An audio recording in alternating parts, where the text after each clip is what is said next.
Good morning po sa inyong lahat mga kababayan at maaga po kaming gumising dahil magluluto pa kami ng pagkain para sa mga batang estudyante po dito sa bundok. At habang kami ay nagluluto, nakita ko ang mga batang katutubo na papasok sa kanilang eskwelahan. Ang ilan ay walang mga dalang papel o bag man lang na pagsusulatan ng kanilang mga pinag-aaralan. At ang ilan naman ay mga nakatapak o mga walang tsinelas. Papasok na sila sa kanilang eskwelahan sa maliit nilang room na nagkakasya ang mula kinder hanggang grade 6. Kasama na rin yung mga nag-aaral sa ALS na mga katutubo.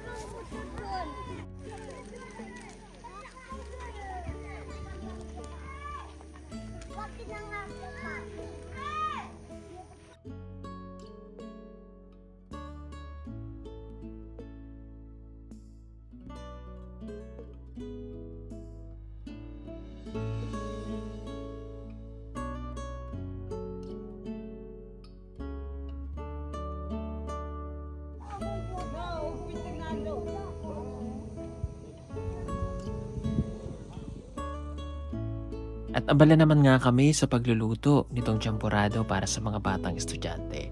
Meron kaming malaking dalang kaldero para sa ginagawa lagi naming feeding kapag kami ay umaakyat ng bundok.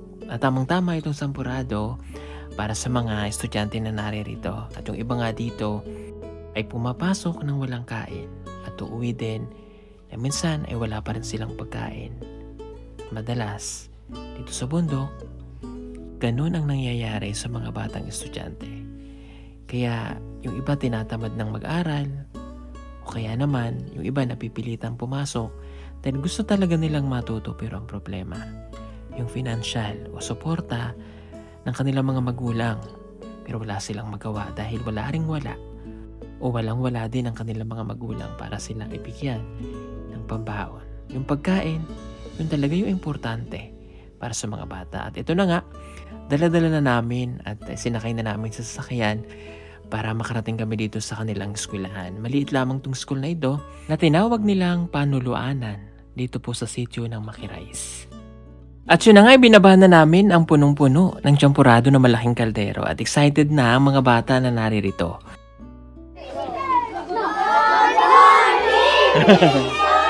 Good morning! Ba't may classmate? Bakit may classmate? Okay, good morning! Good morning,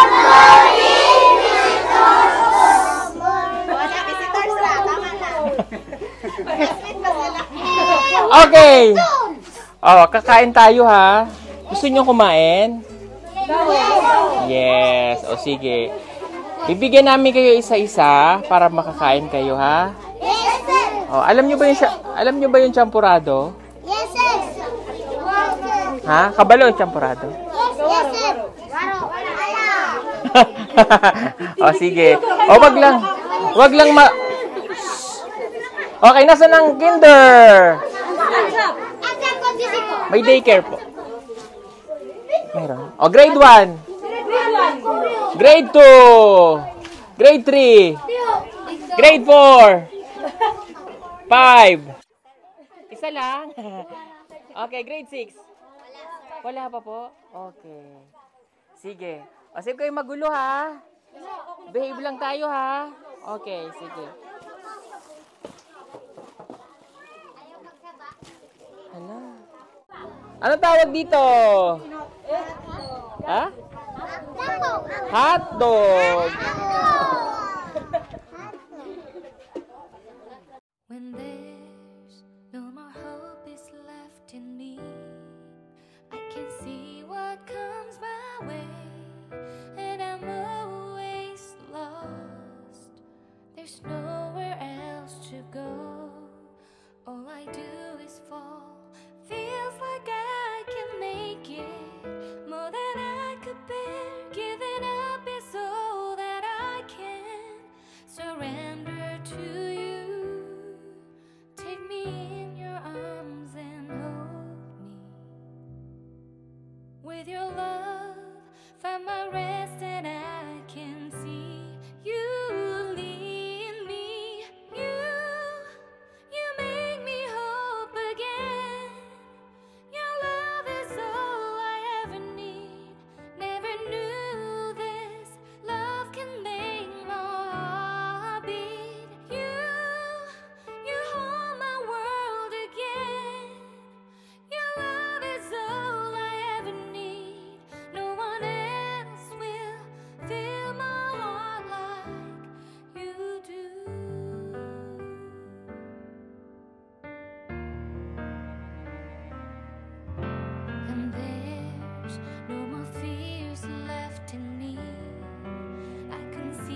pagkatapos nga naming mamigay ng hotdog ay isinunod naman namin itong champurado. At magtitingko lamang po pala ako sa sponsor natin kay Tita Minda. Tita Minda, thank you so much po and God bless. Mainit.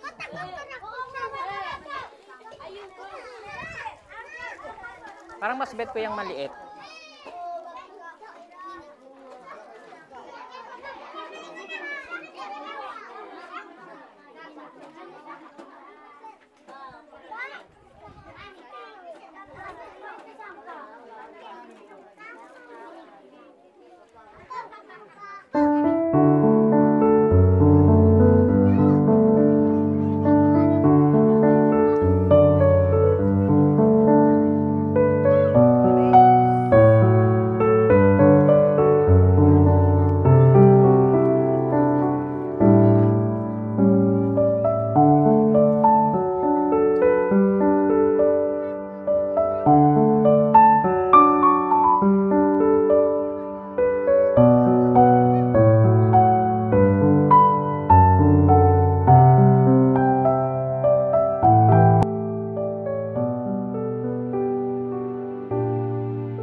At magti-thank you lang po pala kami kay Tita Minda para po sa binigay niya pong donasyon na 10,000 pesos para po sa pagpapakain namin ngayon. Kasi nabalitaan niya na kami akit ng tundo.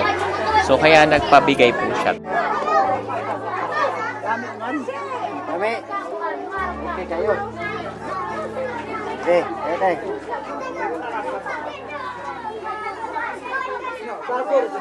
Ikaw, ma'am. O, yung mga basura, ha? Ilabay dito sa basurahan, na. Okay, thank you. Happy? Okay lang ba, ma'am? Hindi kami nakaka-istorbo.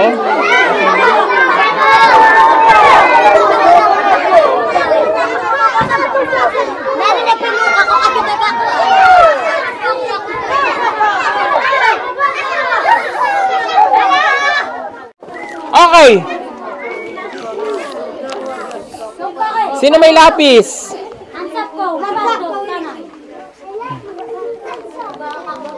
O, pantasa ha. Bibigyan ko kayo ng lapis ha. Yes, ma'am. Anong ma'am? Okay. Yes! Yes! Ba't galit kayo?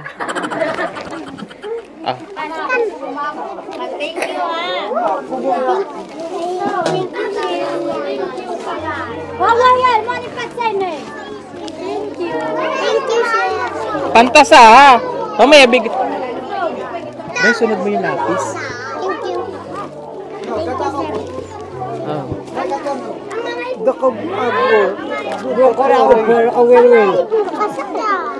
Medyo ka nagkasasaw ka ko. Dalwa mo na, day. Dagan. Eh, sunod yung padmanas.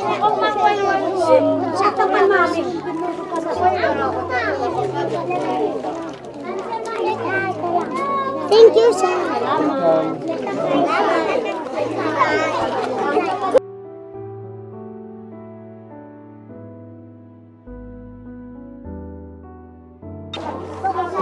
Kita nyo to? To? Pasok natin dito. Oh, yun oh. Yun oh.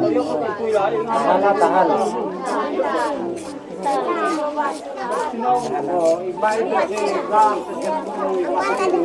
Oh, ayun na.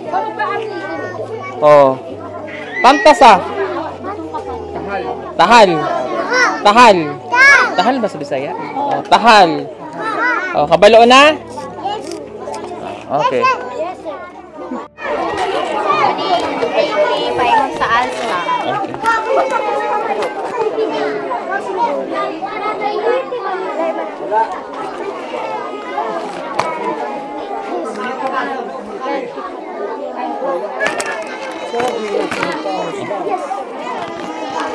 Okay. Ball pen. Meron ka ng ball pen?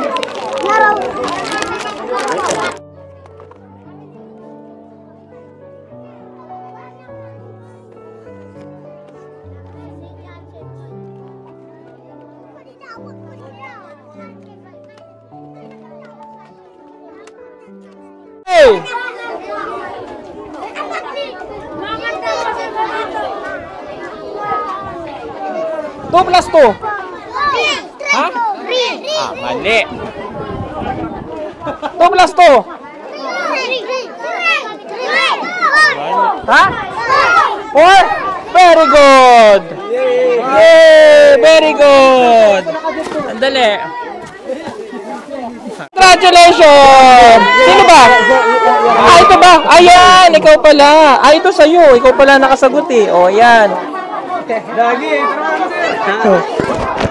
Tinan mo ang laman, oh. Oh, tinan mo ang laman. Tanawa ang laman. Oh. Yehey! Oh. Pasensya na po kayo, konti lang to. Galing ito sa ating sponsor eh. Thank you po kay Ma'am Lilibet, Leticia Pramo, at yung iba pang nagpadala. Ayan, panoorin niyo po yung kabuuan nito doon kay editor na para malaman yung mga nagpadala po. Marami pong salamat yung mga nakalagay sa box. Ilalagay nila po namin mamaya sa ano, ha? Okay! 3 plus 3! Hop! Stop! Stop! Wala nakasagot. Dire tayo. 4 plus 2. Sino nakasagot? Sino na? Okay, galing. Very good.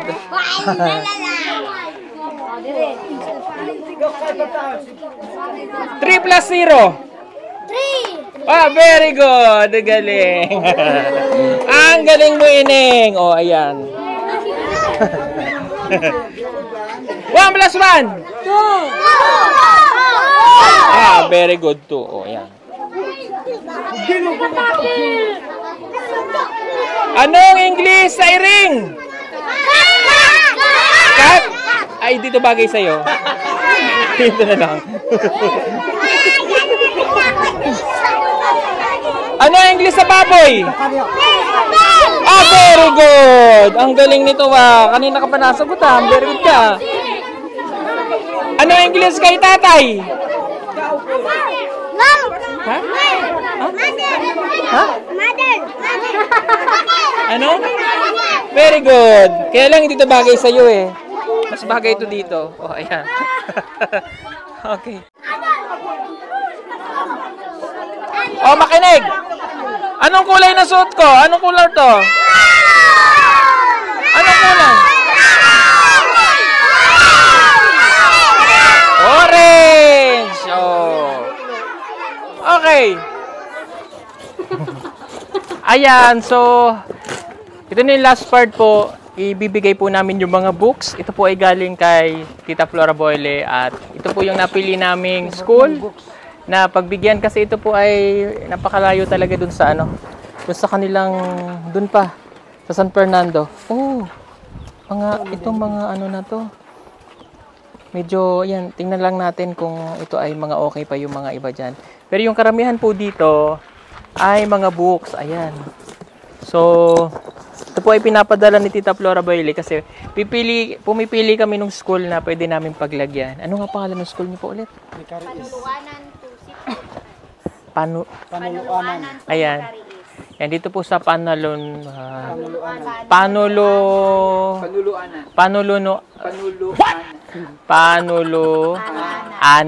Ayan, may Karais. Ayan. So, ibibigay po natin itong lahat dito para makabuo sila ng isang maliit na library. Dahil sa dami po ng yung mga bata na gustong mag-aral. So, dahil hindi naman po sila nakakapagbasa ng books dahil wala sila mga books. So, ito pwede. Ayan o. Mga story. Napakarami po nito. Meron silang mini library. Okay, pero paano ba natin gagawin yung library? Eh, wala naman tayong maayos na ano po. Wala tayong maayos na school. Dahil ito pong school nila ay parang temporary lang ba to, sir? Okay. Hanap pa talaga sila ng paglalagyan. Kung saan talaga sila. Kasi maliit lang yung spasyo. Pero, magagamit pa. Pero matagal pa yun bago maano ulit. Ano? Kasi, siyempre yung budget. Okay? So, medyo mainit pala dyan. Dito tayo nga, ma'am. Dito tayo. Gawa namin yung ano kanina, feeding, pakain sa mga bata, pambigay ng school supply, konting games, ganun po. At saka yung mga books po na nandito, yung galing nga po kay Tita Flora Boyle. Kasi yung last time, nang pumunta kami dito, yun po yung pangako namin, na kayo ay bibigyan namin ng mga books para kahit paano. Makabil po ng maliit na library for student nila. So, yung mga estudyante po kasi dito talaga, ay yung iba, nahirapan din pumasok kasi minsan walang pagkain, walang baon. So, walang pumapasok na maayos sa utak ng mga bata. So, pero yung library kasi, napaka-importante din nun para yung mga bata, kung gusto magbasa, pwede. Kasi yung mga nandito po talaga is sobrang behind. Paano po? Behind sila pa kasi nga yung learning nila, hindi naman talaga ganun pa. Kasi nga, yung iba, nagsisimula pa lang po. Ayan. Kaya ganun. But yung library, kahit paano malaking tulong, may nakikita silang books. So at least nakakaroon sila yung ganyong magbasa pa unti-unti. At paano ba natin sisimulan yung library? Ito nga lang po, maliit yung school nila. So I decided kahit paano, sabi nila maglalagay sila dyan ng kahit maliit. So ako naman, personally, magbibigay tayo ang PB team ng 20,000 pesos. Para sa kanila. Oh, wala! Agoy, matubad na ang library. Ayan, bibigyan namin kayo. In cash ko ito ibibigay ngayon para at least kayo po yung kabalo na alam nyo yung paano kuha ng kahoy, kung ano makailangan nyo. Opo, yung ganun. Para at least masimulan po nila at para pagbalik namin, matingnan ulit namin kung ano yung kailangan nila. Para at least ay magagawa po natin ulit. Tapos yung mga nagpapadala ng book sa amin, pipilian namin kung ano yung papadala po dito. So para at least yung mga estudyante po dito ay magkaroon ng inspiration din. Kasi minsan nakikita nila, pag nakita nila maganda yung school na pinapasukan nila, naiengganyo silang pumasok. Di ba po? Para at least magsipag yung mga bata, no? So, tingnan muna namin. So, yung 20,000 kung ano po yung magagawa nyo. Then, pagbalik namin, tingnan natin. Kasi yung spasyo po. No? Ito po ay temporary lang. So, hindi po namin alam pa kung saan talaga sila ilalagay. Kung mayroon po silang paglalagyan na malaki, doon magbibigay tayo ng budget para doon. Pero since maliit pa lang po itong school nila at actually dito nga lang nila ilalagay po. So kami naman kaya ako pinili ito para at least makapagsimula na. Kasi matagal na pong plano yan ni Tita Flora Boyle. Yung mga dumadating na books galing sa US, pinapadala po sa amin. So at least po mayroon na tayong mapaglalagyan. Okay? So, ito na ang 20,000 pesos. Wahey! Ito po ay... Salamat! Maraming salamat po. Ha? Hindi ko na loading ko. Ako na 17,000 pesos. Ayan, ito po ay para sa kanilang library dito. Para makapagsimula po. Thank you! Padala mo. Thank you, Lord. Ay, siyempre, babalik sila. Titingnan lang nila yung Ano ang magagawa natin?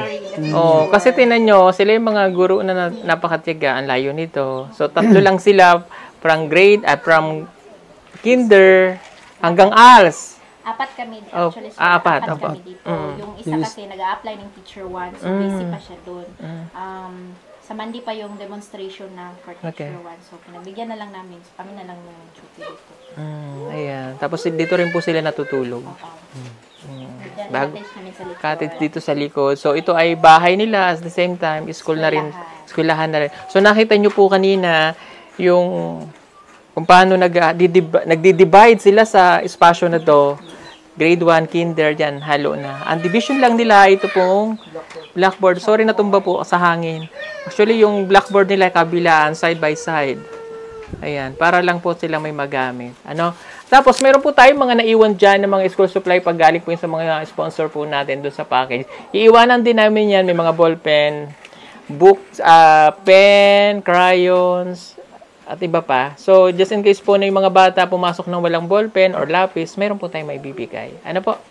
Okay. Maraming salamat. Ito na yung 20,000 para sa library, mini library po. Ito po galing sa PB team. So, yung lahat po nang hindi nag-skip ng ads, salamat po sa inyo. Para po sa kanila ito. Sino po ang tatanggap? Si Ma'am. Si Ma'am Sino lang. po? Ma'am Miss Tisa. Ha? Sino po talaga? Ako na lang tatanggap? Karen. Okay. 1, 2, 3, 4, 5, 6, 7, 8, 9, 10. 10, 11, 12, 13, 14, 15, 16, 17, 18, 19, 20. Yay! Salamat, maraming salamat po sa inyo. Siyempre, Wala ang dili ni matukuran ng extension ng mga IP school. Salamat Sir Edwin Boria. Salamat Ma'am Vicky Gaso. Gaso. salamat po. Pasensya na po pala kayo, mama. Mga taga-DepEd, naabala po namin sila kanina. Sorry po Opo. Pero during break time naman po yun. Break time. Ayan. During break time ng mga bata. 12 noon. So marami pong salamat. Siyempre salamat sa PB team. Ayan ang kasama natin. Opo. Maraming salamat sa Pogong Biyahero team. Thank you. Salamat kayo, sir. Malaking tulong talaga sa amin yung mga box sa mga estudyante. At saka yung makagawa naman na kami ng library. So gagawin namin ang lahat po para makagawa kami ng library. Kasi may budget naman eh. Yay!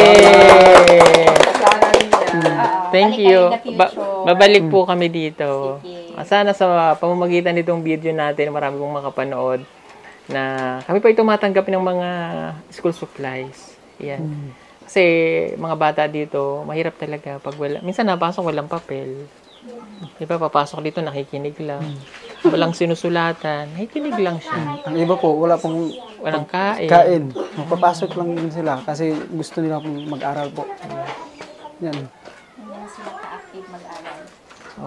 Diba? Minsan nga, nagpapahinga pa kami. Mag-approach siya sa amin. Tapos, ma'am, magsugod na ta og eskwela. Magsugod na tag-leksyon. Kahit wala pang kain.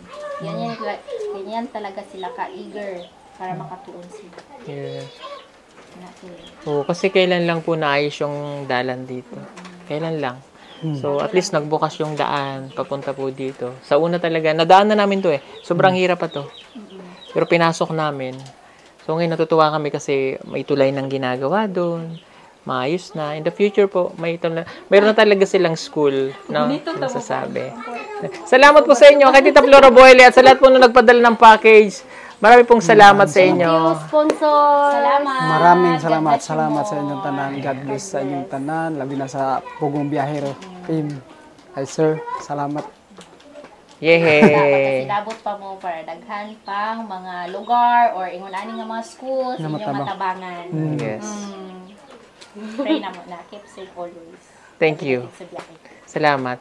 Salamat sa PB team natin, si Edito, si Paul, si Madam Yola, at saka si Stong. Ayan, ang kasama ni Edito. At saka kay Kuyang naka-red. Salamat. Kapatid ka ba ni Stong? Joke lang. Husband mo siya. Oh, wow, ka-sweet, oy. Oo. Magkasama. Lumad ka din, Dili. Dili, Bisaya. Oo. Pero gusto mo na rin dito, kuya? Minsan, pag wala siyang trabaho, Di, puntahan. niya ako. Ay, ang sweet. Sana, Oo. Salamat. At least, masaya siya. Hindi siya malungkot dito sa bundok. Kasi, mahirap. Kasi ikaw nga naman may uyab. Siya wala. Oo. Pagka, labas. Joke lang. Thank you so much po. God bless po sa inyong lahat. Bye-bye. Bye-bye. Salamat. Good kaayo. Salamat. Bye-bye. Marami pa sa atin ngayon, hindi pa alam na gumamit ng solar. Pero hindi nyo ba alam na napakadali lang naman talagang gamitin ng solar dahil meron na tayo ngayon ng mga smart solar. Na kahit kayo mismo ay kayang-kaya nyong ikabit ito sa inyong tahanan. That is 200 watts na pwede nyong gamitin indoor and outdoor. Napakaliwanag na nito at talaga namang makakatipid pa kayo sa kuryente. At ang maganda pa dito ay may kasama na itong remote na pwede nyong kontrolin. Pwede nyo itong iset ng 3 hours, 5 hours, or 8 hours. At ang isa sa nagustuhan ko dito ay malaki na ang kanyang solar panel. Na makapagbibigay ng continuous lightning na up to 12 hours. Let's say, alas 6 ng gabi nyo binuksan, mamamatay pa siya ng alas 6 hanggang alas 8 ng umaga. At ang maganda dito, hindi basta-basta nababasa ang bulb nito dahil waterproof na. Kaya kung gusto nyo pong mag-order nito, ay mag-message na kayo dyan sa PB Team Solar.